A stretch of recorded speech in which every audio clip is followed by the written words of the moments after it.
Good morning, students. In previous class, we discussed about measurement of smaller distances. In this class, we are going to discuss the measurement of larger distances. For measuring larger distances, some special methods are adopted. In this section, we are going to discuss those special methods. The first method is triangulation method. In this triangulation method, we can measure the height of an accessible object. Let AB, the tree image, is of height h.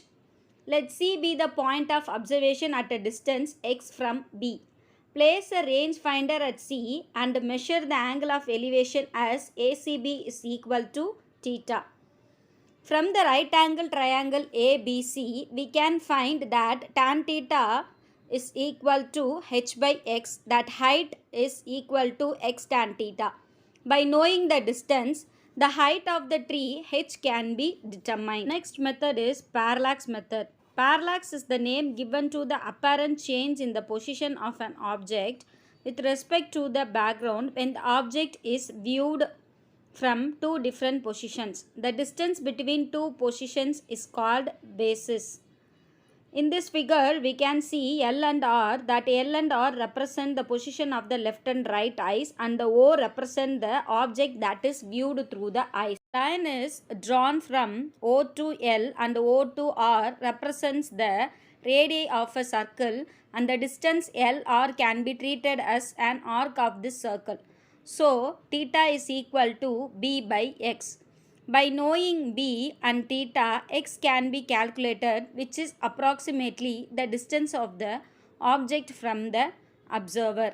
If the object is the moon or any nearby star, then the angle theta will be too small due to the large astronomical distance and the place of observation. By using this method, we can determine the distance of moon from earth. Here, C is the center of the earth. A and B are two diametrically opposite places on the surface of the earth. From A and B, the parallaxes theta 1 and theta 2 respectively of moon M with respect to the same distant star are determined with the help of an astronomical telescope. Thus, the total parallax is angle AMB is equal to theta 1 plus theta 2 is equal to theta. If theta is measured in radians, then theta is equal to AB by AM. Since AM is equal to MC, it is replaced as theta is equal to AB by MC, or MC is equal to AB by theta. Knowing the values of AB and theta, we can calculate the distance MC of moon from the earth. The next topic which we are going to discuss is radar method. The word radar stands for radio detection and ranging. A radar can be used to measure accurately the distance of nearby planets. In this method, radio waves are sent from transmitters which after reflection from the planet are detected by the receiver. By measuring the time interval between the waves sent and received, the distance of the planet can be determined. The formula is speed is equal to distance travelled by time taken. So, to find distance equal to speed of the radio waves into time taken, that is d is equal to v into t by 2. In this figure, we can see that radar method. Here we are having that radar method, radar, and there is an aeroplane from which the signals are being sent to the aeroplane and the distance are being found. With this, the measurement of length is over. Now we are going to see about measurement of mass. Mass is a property of matter. Mass of a body is defined as the quantity of matter contained in it. That is known as mass.